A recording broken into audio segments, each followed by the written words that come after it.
if people can make money, they'll figure out a way to do it. So if hemp is an industry that people should be going into to secure their future and make a few $100 a month extra, you'll find a way in there. That's what I've noticed with Neighbor. Neighbor's a marketplace for storage.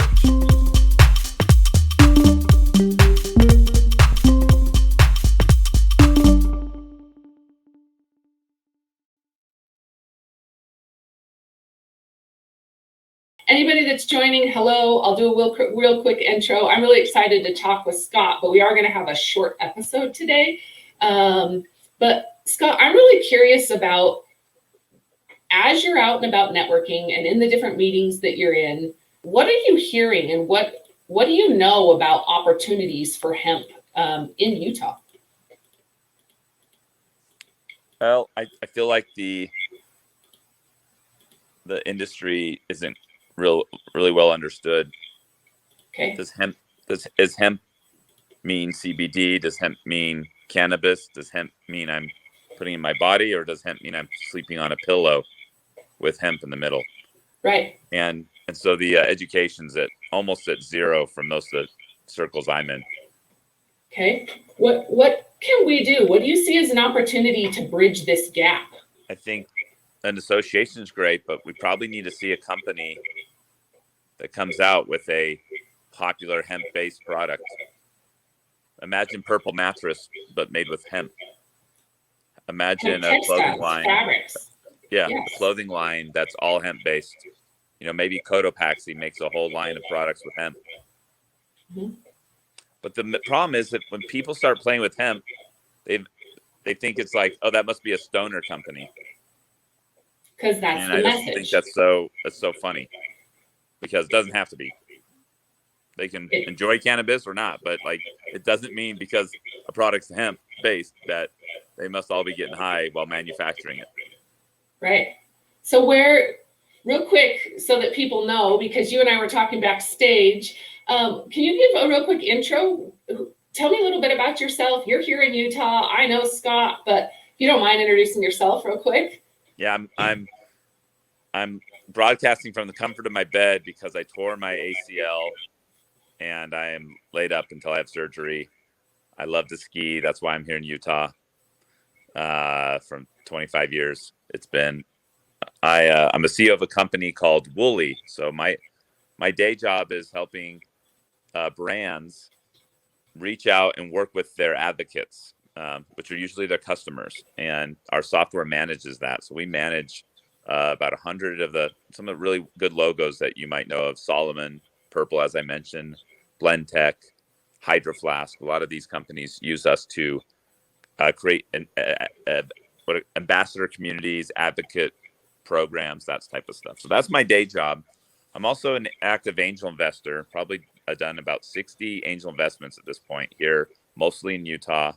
And I like the seed stage rounds. So first check usually.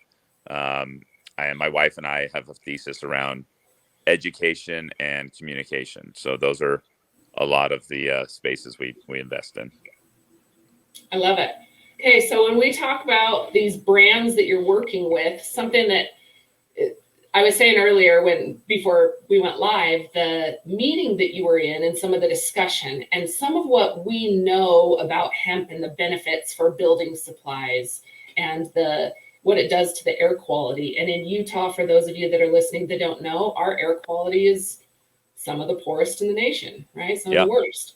And I moved away from Salt Lake Valley up into the mountains by Park City because of primarily air quality. It was my kids were getting asthma and coughing, and so we came up here, and there's no more inversion. So this is a real problem in Utah. Mm-hmm. So what we can do now with carbon sequestering and what hemp does, at our ability to grow it compared to trees, the fireproof, the ability to manufacture and bring jobs, what we're capable of doing. Where do you see the opportunity for us to bridge that conversation? Lay it out how do we as an association or advocates looking to create jobs not promote the smoking necessarily or the reefer madness message? We just need entrepreneurs that are going into this space. There's so many cause-based, for public benefit type corporations getting set up, and I just think we're probably I bet you next week we'll find out someone's launching some cool hemp company, and it's just education through growth. So a product needs to rise, and then growth, and and education will come from that. So my feeling is, how do we as Utah or somebody give maybe tax incentives if there's a hemp company making fabrics or mattresses or carbon sequestration in the Colorado or Arizona, let's get them up here. Let's instead of scaring them away like we do with most hemp-based products, and all the cannabis industries right next door to us, and we have very little of it here. Well, we're losing out on some of the benefits of, there's a lot of commerce that could take place if we kind of incentivize people to come here, and so manufacturing.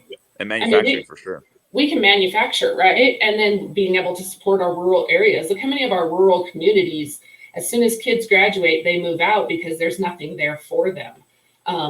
We're sitting at the front of a new agricultural commodity and an industrial revolution, and we have opportunity to create tons of new jobs. So I guess my shout out is to those companies that are exploring, new sustainable options. Supply chain was a real issue for anybody with a textile fabric, mattresses, getting things shipped in from other countries, being able to now grow it and manufacture it within the United States. We have this solution. And so, I have a meeting today with Rachel Nielsen. She runs Rags. It's a big clothing line for kids.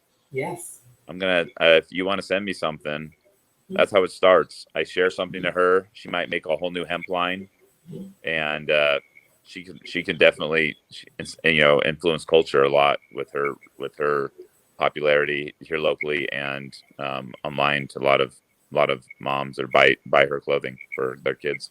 Well, and understanding it, right? And I think that I'm with you. I actually have some awesome fabric samples here that are U.S. made, U.S. manufactured hemp cotton blends that are just beautiful fabrics. And so cool. I think, things like that and getting that conversation started. I've talked to a little bit about doing a Q&A type series, just giving people an opportunity to hear from other producers like plastic manufacturers, building supplies all out of hemp. Fabrics or textiles. But do you think something like that would be heard, or understanding? And for those, need to do a show and tell. So talk to my friend Martin Miranda. He's got this new event center in Draper. His company's called Events Group. You need to go get an event going, kind of celebrate the end of COVID and get all the people in the space in one place. And I want to touch these textiles. I want to see what's going on. I need to see it to believe it. So, well, and I think that's with being said too, right? Is it's one thing for me to say it; it's another thing to actually see it, right? We've talked about putting even a monolith up of hempcrete that people can walk by, or doing a concrete revitalization program where we pour concrete and people know it's hempcrete. They see how it lasts. They see how it reflects, absorbs carbon. The technology can show you exactly what's being absorbed. Or what's happening, how insulative it is. Yeah. But that's hi, cool. David. If David's listening, he's a great contact, a great resource. He's actually in Utah, up by you, but very involved in the agricultural side of hemp and the testing. So tell me a little bit about Utah. What are your thoughts? People, I think, laugh all the time. I'm told all the time that I'm crazy for trying to launch a hemp association or doing this here in Utah, because I just don't think that the culture is understood. A lot of the people that I talk to, they're very passionate about it. They understand. It really is. It's not hey, we have this sustainable option that can produce, a carbon footprint. We can sell our carbon credits. We can reverse our air quality. We can create jobs, generate revenue, whatever this is. As soon as you say hemp or cannabis, or they see that leaf, it really is this stigma of what? How do you explain this here in Utah? How do you explain, and what does that look like? I don't know for sure. I haven't been out of state. I lived in LA for a year when I was working at Disney, and kind of got the idea of how normalized hemp, cannabis, all those things are. It's not a head turner like it is in Utah. And so here it's like we're still such a conservative state, and there's just something about hemp and conservative that don't meld, and I don't know what to do. I don't know how to stop that or change that, except for time and people like you helping. So I don't know what you do, but like anything, you probably have to get an influencer or a voice that kind of speaks to a brand influencer voice, someone that speaks to the conservative base and normalizes it, takes the fear out of it. And then on top of that, you just have to have old people die. I mean, it sounds really bad, but like generations have to turn over because the kids don't have that issue in their heads. They're not sitting around and the same with the homosexual debates that are just always hit the state. These kids are like, what it doesn't make any sense. They don't even get the debate. Like, right. Let the genders do the thing, like whatever people identify how they want. But you've got a old guard that's, I'm calling it the boomers 60 plus that are, it's just really hard to change these people for all and get the minds and they're legislating and they're doing the policies and they're the ones that are, on Capitol Hill, they're the lobbyists. So it's really hard in this state to re-educate the population when the older base is so resistant to even just learning these new things. So it's going to have to come from the ground up, literally, like hemp, and come from a product and a company and someone who just kind of speaks to the entire state more neutrally. And then it'll become normalized and people understand the difference of what hemp is as a product to be used as a source material in many different innovations and companies and ideas versus the CBD, cannabis, THC realm, which is very much medical and used for in a whole different science than building materials. And so we just got to bifurcate those, set them apart, and educate people on both of them. But we have the same issues on THC, cannabis, and everything else. I mean, we're having the same problems being conservative on educating people around those, on some of the benefits that could come from that usage versus these horribly addictive opiates that are killing. We have one of the highest opiate pandemics going on, I think, in the nation. And there's a lot of people who could be getting off of, which is essentially heroin, and being on a much more benign substance called cannabis. Yeah, well, and I think that you nailed it, right? And I think that we walk such a fine line in trying to grow this, and it really it hurts me that my own back door is where I spend probably the least amount of time, because where the opportunities are these states like Montana that have adopted it as a commodity, and they're running it as such, right? Yeah. They're growing it by the thousands of acres, and they're manufacturing it for all different products. Thousands, tens and thousands of products are being manufactured. And so, it's pretty exciting. I'm with you, though. I think that, and I've said this for a long time, we need brands. We need brands to come on board and say, we're going to support this and we're going to do it. Patagonia has done a great job. Lego. Gap. Yeah. Legos, they're plastic. They're going away from their plastics. What would be cool is a documentary or just a video that just, I'm not educated. I didn't know plastics had hemp in it. So yeah, there's just the awareness factor too. There's people that don't have a care one way or the other, and that's a problem too, right? It's not that they're against it; they just don't even know. And so the awareness is an issue too. Well, and I think that's what I think has been one of the biggest, is this miscommunication. I was telling somebody one day about the benefits of hemp clothing or hemp textiles and what it does, not just for our bodies in wearing it, but with the antimicrobial factor, but also in, U.S. made, U.S. manufactured. And this guy says, well, why would I care when I can go to the dollar store and buy a shirt for $1, and I buy it for $1? And I said, well, what about like human trafficking laws? The connection to our supply chain that's been revealed from hemp is mind-blowing to me. That I think it is just a lack of awareness. And unfortunately, it's my generation. It's our generation, right? It's the people that we grow up with, that the sustainability and the recycling, and it just hasn't affected us. We've been so much more driven by convenience. Yeah, I'd say so. The supply chain, kind of a sustainable supply chain is I mean, it's in the food. You can see it. Yes. Companies like Beyond Meats and Impossible Meats have become billion-dollar brands by kind of having a traceable supply chain and not so toxic of, I mean, there's all these documentaries coming out about the cost of meat, the real cost, and the negative externalities are real. And I am not as familiar with the ones on the supply chain and the production of textiles and such, and how human trafficking is involved there. I'm not as educated. I imagine. Right. I know there's issues out in Southeast Asia for years and years and years on child labor and stuff like that. And I imagine that leads to trafficking and stuff. So I don't know everything, but if you look at them, almost anything, the supply chains, if they're not complete, if they're not making an effort to tell you everything about how their products are raised, made, supplied from, even chocolate. I read some stuff about chocolate that was terrifying. And so, we just kind of turn a blind eye, but if they're not telling you, there's a good chance it's not good. Mm-hmm. And I love that there's companies like Impossible and I've seen this egg man, the one that making eggs that's not eggs. And these are just great.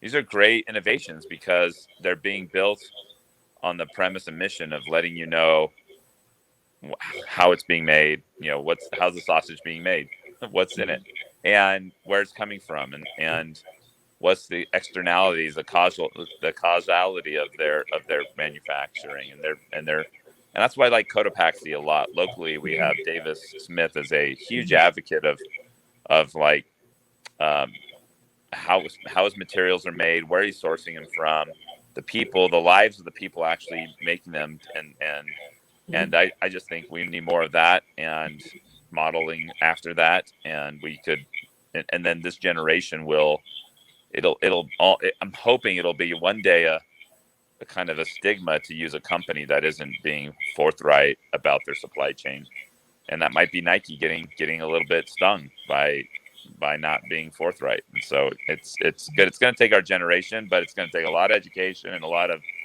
going to have a lot of suppliers that are doing it right, so we can actually eat and buy the things we need, because convenience is such a strong pull, and price. Mm-hmm. Right. Well, and I think that, yeah. So how do knowing or understanding the majority of people aren't aware of the benefits for hemp in different end use products, right? And I always say, look around, pretty much everything you see can be made out of hemp, right? Yeah. And so how do we educate? How do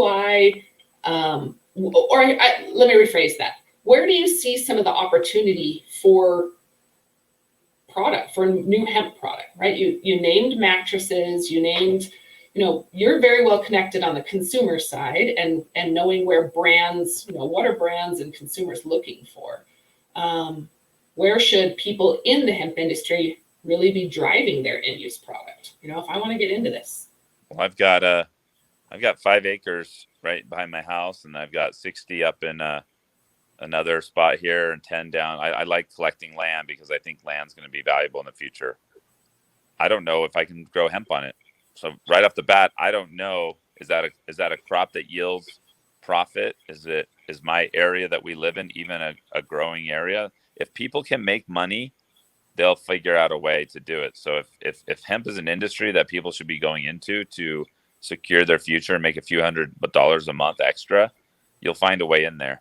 That's what I've noticed with Neighbor. Neighbor's a marketplace for storage, and a few $100 extra for listing the side of your house or your garage for someone else's junk it's making real income for people, and hence they're growing very fast, right? So it's all about the economic opportunity for someone. So I can't really sit here and say what would it be, but if profits can be made by growing, harvesting, and using it as source material in a myriad of things, it will find a way. You just need to keep going out there, but you need to show people that there's, and this could be entrepreneurs, this could be people with land, this could be people that have marketplaces that, that know how to market things, whatever that is. If there's money in it, that's when things start to change. That's why Tesla took over. That's why solar's taking over. It finally became economical to get the the photovoltaics to a point where you're producing enough energy to justify installing them. And it wasn't there in the 80s and 90s. It's finally there. The energy's there.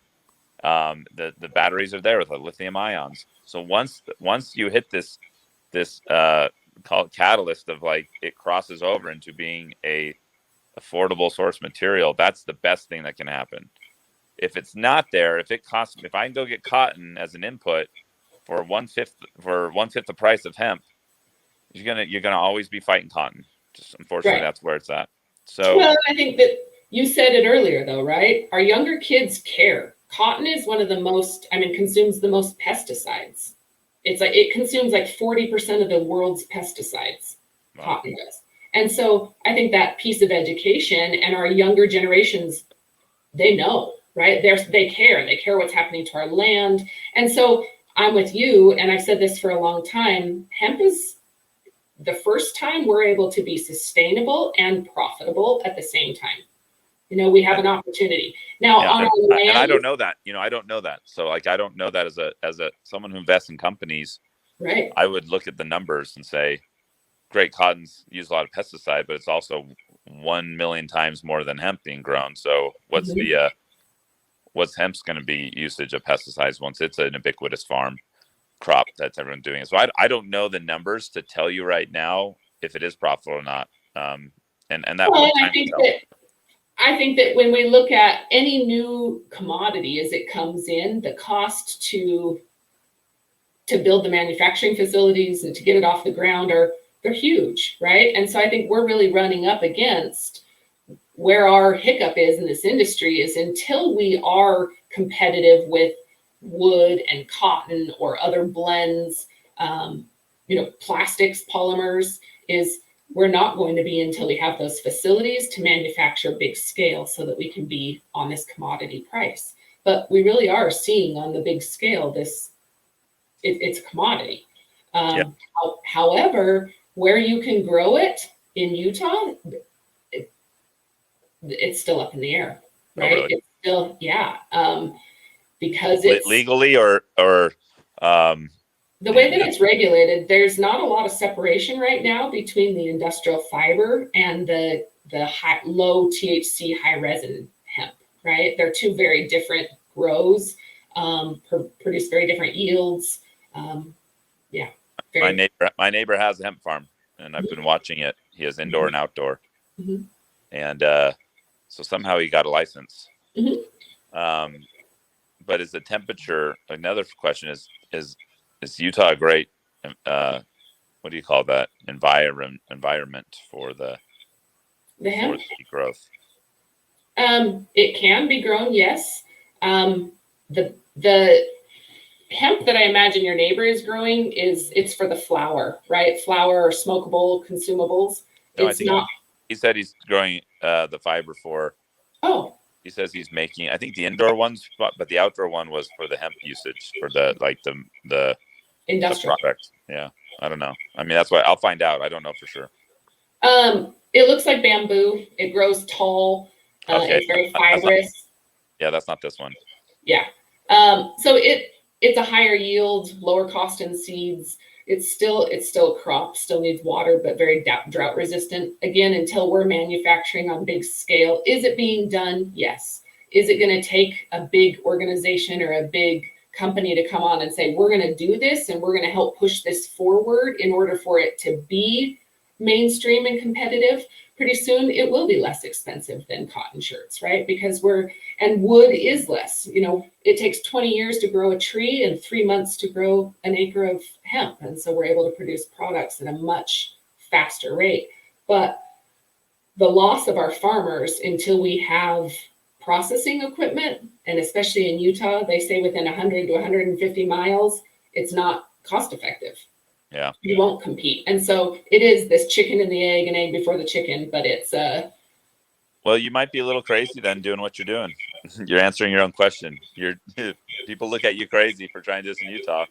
That's a moonshot. I mean, I'm an intrepid entrepreneur myself, and I don't know if I could find a way to get through that. That's a lot of work. It's a long-term vision. So I hope you get help from some of the neighboring states and an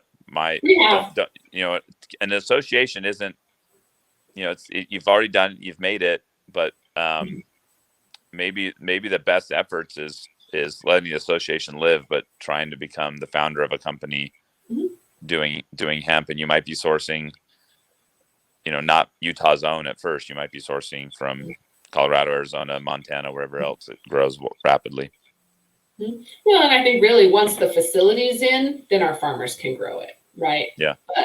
But securing that, I look at our rural areas like Roosevelt, Vernal, where the oil fields have shut down. Yep. That's real opportunity for them right there. And then I think we can really do. Yeah. So long story short, I'm really excited. I really want to continue these conversations and really present some education to what opportunity, why should a company be paying attention to hemp? Why should they even be looking at it as far as a product or consumers? Hemp-based products are our kids' care. And so our consumers are asking for them. But yeah. I would like, if you send me after this, I would like the why hemp, one pager as a product, why does it grow in a different way with less water, drought resistance? On the skin, it has these qualities. I know you have this somewhere. It's safe for these ways, sustainable, non-moldable, fire retardant, all that crap. I'd love to know all that, because I can't sit here and advocate for hemp because I actually don't know anything. Yeah, I'd love it. Where I have opportunity is I want to present these experts or give these big companies an opportunity to say, who do we go to for questions? If we want to know, who do we ask? And so I'd love any of your contacts, anybody that we're working with, to an opportunity to present that we have a real game changer. There's a reason it's been gone from us for so long. Well, I say back to my first suggestion, HempCon 2021. Do it in Draper. Yeah. I'll give you a bunch of shout outs on LinkedIn to get people there. Let's do this. Yes. I love it. Well, thank you, Scott. I appreciate your time. We'll be in touch. I'd love to send you stuff. When I come back up your way, I'll even drop off some fabrics. So that'd be awesome. Because I've got quite a few. Yeah, I'm often up. I'm up here in the Heber Valley, or I'm down in the Lehigh area. So, okay. And anybody watching this, thanks. If you want, follow me on LinkedIn. That's where I'll be shouting out Mandi's hemp projects. Yes, please. I'll tag you. Thank you very much. Talk later. Thank you. Bye.